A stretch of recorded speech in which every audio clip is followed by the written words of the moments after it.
क्या आपने कभी किसी से इतना प्रेम किया है कि आप अपना आराम, अपनी पहचान, यहां तक कि अपना स्वाभिमान भी त्याग दें, सिर्फ उसके साथ चलने के लिए? राम राजा थे, फिर भी वन चले गए। सीता रानी थी, फिर भी उनके साथ चल दी। न कोई सवाल, न कोई शिकायत, बस प्रेम और एक मौन समर्पण। पर क्या यह प्रेम था या धर्म का कठोर आदेश? क्या साथ चलना ही प्रेम है, या साथ निभाना तब होता है जब जीवन सारी सुख सुविधाएं छीन ले? राम और सीता का वनवास कोई पुरानी कथा नहीं है। यह आज के रिश्तों की एक ऐसी परछाई है जो हमें दिखाती है कि सच्चा प्रेम तब नहीं चमकता जब सब कुछ अच्छा चल रहा हो, बल्कि तब जब रास्ता कांटों भरा हो और फिर भी कोई तुम्हारा हाथ न छोड़े। जब राम को वनवास मिला, यह केवल एक पुरुष का त्याग नहीं था, यह एक युग का मोड़ था। एक ओर सिंहासन, समृद्धि और राजसी वैभव छूट रहा था, और दूसरी ओर सीता। वो चाहती तो महल में रह सकती थी, राजा जनक की बेटी थी, जनकपुरी की राजकुमारी। पर उन्होंने एक क्षण भी विचार नहीं किया। उन्होंने राम से नहीं पूछा अब क्या होगा। उन्होंने बस कहा, जहां आप हैं वहीं मेरा जीवन है। वनवास सीता के लिए संकट नहीं था, वो एक साथ जीने का अवसर था। ना महल का मोह, न सुविधाओं की लालसा, बस एक भावना, प्रेम में साथ चलना। और यही है इस उपविषय का सार।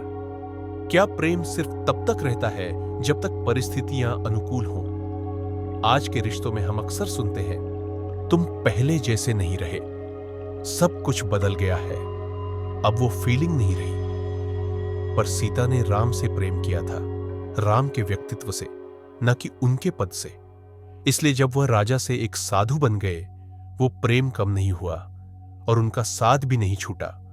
आज अगर नौकरी छूट जाए, पैसों की तंगी आ जाए या कोई मुश्किल समय आ जाए, तो क्या कोई इतना साहस करता है कि कहे मैं तुम्हारे साथ हूं, चाहे दुनिया किनारे हो जाए? सीता का वनवास सिर्फ भौगोलिक यात्रा नहीं था, वो एक भावनात्मक यात्रा थी जहां प्रेम ने आराम पर विजय पाई।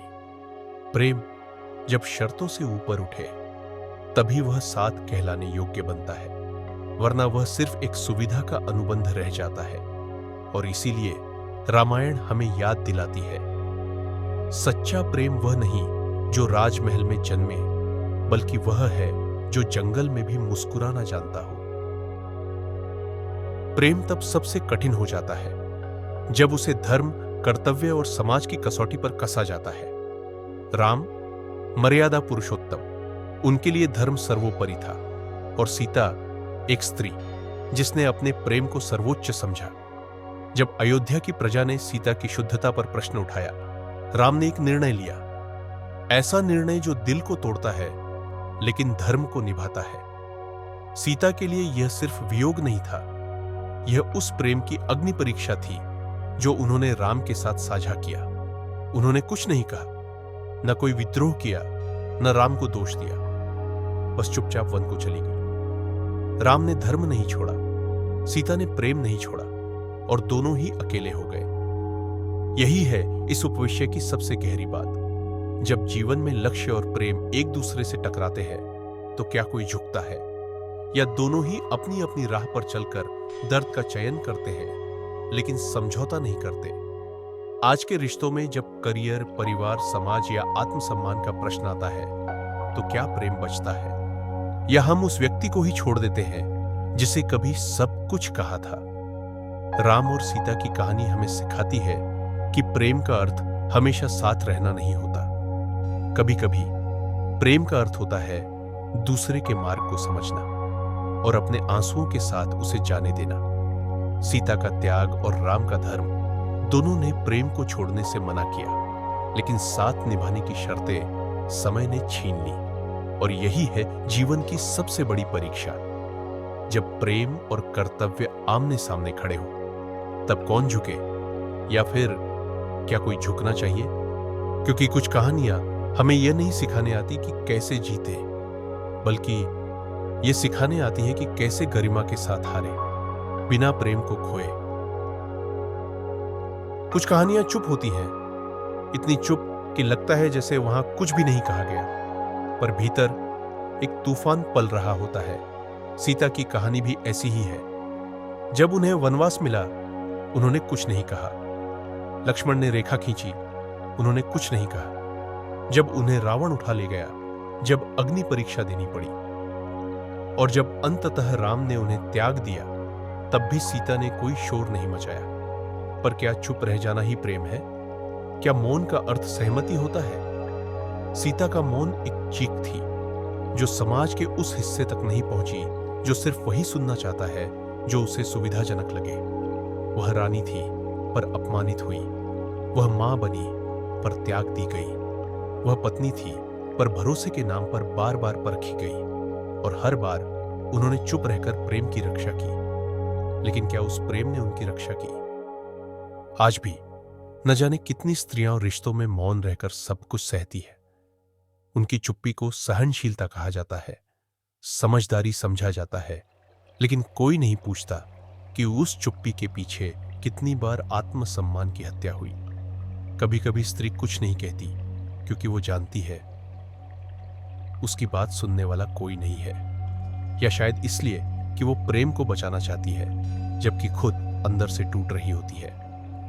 सीता की चुप्पी सिर्फ व्यक्तिगत नहीं थी, वो एक प्रतीक थी उस हर स्त्री की आवाज का जिसे कभी त्याग की देवी कहा गया, पर असल में उसे सिर्फ चुप रहने की शिक्षा दी गई। तो सवाल यह है, क्या चुप रहना हमेशा महानता है, या ये उस गूंगे दर्द का नाम है जिसे हम समझ नहीं पाए? सीता की कहानी हमसे यह नहीं चाहती कि हम मौन रहे, बल्कि यह चाहती है कि हम उस मौन को सुने जो हर रिश्ते की दीवार के पीछे दबा पड़ा है। क्योंकि कुछ प्रेम शब्दों से नहीं, संघर्षों से बनते हैं और चुप्पियों से टूट जाते हैं। प्रेम की असली पहचान तब होती है जब उस पर संदेह किया जाए, जब परिस्थितियां उसे चुनौती दे, और जब भरोसा टूटने की कगार पर हो। सीता ने रेखा लांघी, लक्ष्मण रेखा। उस रेखा को लांघना कोई विद्रोह नहीं था, बल्कि एक साधु की सेवा के लिए एक स्त्री का सहज करुणा भाव था। पर क्या हुआ? उन्हें उठा लिया गया। रावण ने अपहरण कर लिया और पूरी दुनिया ने सवाल उठाना शुरू कर दिए। सीता ने रेखा क्यों लांघी? क्या वह अब भी शुद्ध है? क्या वह भरोसे के योग्य है? और तब शुरू हुई अग्नि परीक्षा, एक स्त्री के चरित्र को अग्नि से प्रमाणित करने की क्रूर परंपरा। राम भी धर्म संकट में थे। वो जनता के सामने राजा थे, पर भीतर शायद एक टूटता हुआ प्रेमी भी। सीता ने अग्नि में प्रवेश किया, ना प्रतिशोध के लिए, ना स्वयं को साबित करने की लालसा में, बल्कि इसलिए कि जिस प्रेम पर सवाल उठे हों उसे मौन रहकर बचाया जा सके। लेकिन सवाल यह है, क्या प्रेम को सच में किसी परीक्षा की जरूरत होती है? आज भी जब कोई गलती हो जाए या जीवन में कोई अनचाहा मोड़ आ जाए, हम सबसे पहले शक करते हैं, तुमने ऐसा क्यों किया? तुम पर अब भरोसा नहीं रहा। हम भूल जाते हैं कि परिस्थितियां कभी कभी इंसान से भी बड़ी होती है। क्या एक गलती प्रेम को खारिज कर देती है?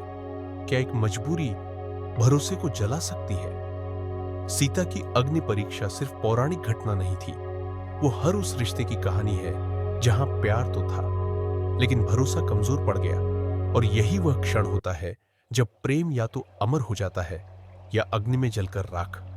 इसलिए अगली बार जब किसी अपने से कोई चूक हो तो सोचिए, क्या वह अग्नि परीक्षा के योग्य है या सिर्फ एक विश्वास के आलिंगन की जरूरत है?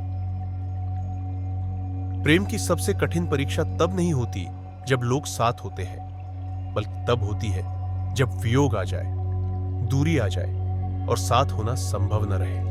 राम और सीता एक ऐसा युगल जिनका प्रेम समय और धर्म की आग में तपाया गया। सीता को छोड़ना पड़ा, न किसी गलती के कारण, न किसी दोष के कारण, बल्कि सिर्फ इसलिए क्योंकि समाज को शंका थी। राम ने धर्म निभाया, राजा होने का कर्तव्य निभाया, और सीता ने एक मां, एक स्त्री और एक पत्नी होने की पीड़ा को मौन में ढोया। पर इस वियोग के बाद भी राम ने कभी दूसरा विवाह नहीं किया, न किसी और को रानी बनाया, न जीवन में किसी और को सीता की जगह दी। यह था वियोग में भी समर्पण। आज जब कोई रिश्ता टूटता है तो हम क्या करते हैं? कुछ लोग तुरंत किसी और को तलाशते हैं, सिर्फ इस खालीपन को भरने के लिए जिसे कभी प्रेम कहा गया था। रिलेशनशिप्स अब कन्वीनियंस बनते जा रहे हैं। जहां साथ होने का मतलब है सुख मिले तो ठीक, वरना अगला रास्ता देखो। पर राम की कहानी हमें याद दिलाती है, प्रेम केवल साथ में जीने का नाम नहीं है, बल्कि कभी कभी प्रेम उसे दूर से देखकर भी निभाया जाता है। उन्होंने सीता को छोड़ा, पर मन से कभी नहीं। उनकी मूर्ति बनवाई, राज्याभिषेक में बगल में बिठाई, और अंत तक उनके जीवन में कोई और नहीं आया। आज हम कहते हैं, अगर रिश्ता नहीं चला तो मूव ऑन कर लो, पर राम ने सिखाया, मूव ऑन का मतलब भूल जाना नहीं होता।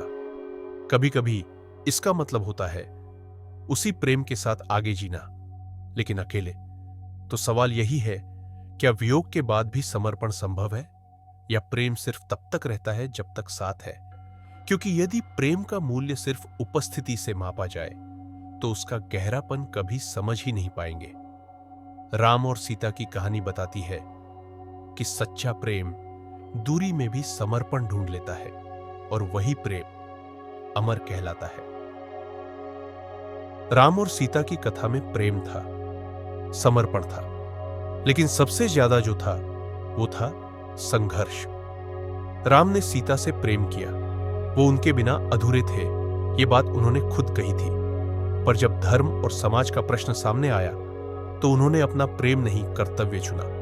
सीता ने भी राम से प्रेम किया, पर जब उन्हें वन भेजा गया तो उन्होंने प्रश्न नहीं किया, विद्रोह नहीं किया, बल्कि त्याग किया। और यही इस कहानी की सबसे गहरी सीख है, प्रेम सिर्फ भावनाओं का नाम नहीं है।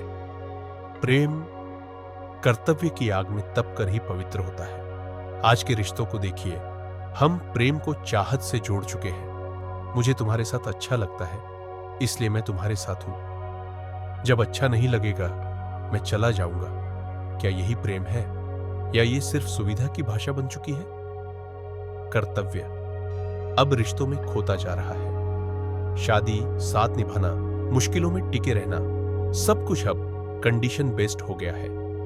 पर राम और सीता ने हमें सिखाया कि कभी कभी प्रेम वो नहीं होता जो हमें खुशी दे, बल्कि वो होता है जो हमें सही रास्ते पर चलाए, भले ही उस रास्ते में अकेलापन क्यों ना हो। राम ने धर्म निभाया, इसलिए उन्होंने सीता को छोड़ा, पर कभी किसी और को उनके स्थान पर नहीं रखा। सीता ने प्रेम निभाया, इसलिए त्याग किया, अपमान सहा, और फिर भी कभी राम के विरुद्ध कुछ नहीं कहा। आज के युग में हम सोचते हैं जो मुझे अच्छा लगे वही सही है, पर राम और सीता की कहानी कहती है जो सही हो वही तुम्हें अंततः अच्छा लगेगा, भले ही वह कठिन क्यों ना हो। तो सवाल यह है, क्या हम आज भी प्रेम में कर्तव्य निभा सकते हैं, या अब प्रेम सिर्फ एक भावना रह गया है जो सुविधाओं से जुड़ी है?